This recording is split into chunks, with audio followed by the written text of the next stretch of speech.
And here we have the Generation's thrilling 30th, Springer and Sandstorm in their respective aerial modes. Because one is a helicopter and one's a VTOL. A vertical takeoff and landing. Sorry, a vertical takeoff and landing vehicle. Yeah.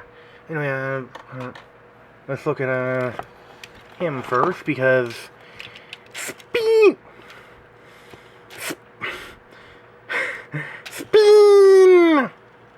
Yes.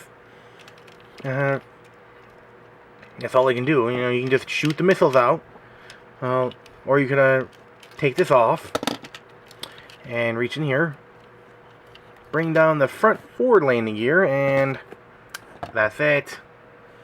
And of course, you know, let's say I'm spin! Spin! And these can angle forward or backward.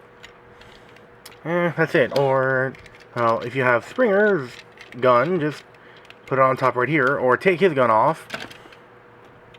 But that provides a bit of a landing gear right there. So, yeah.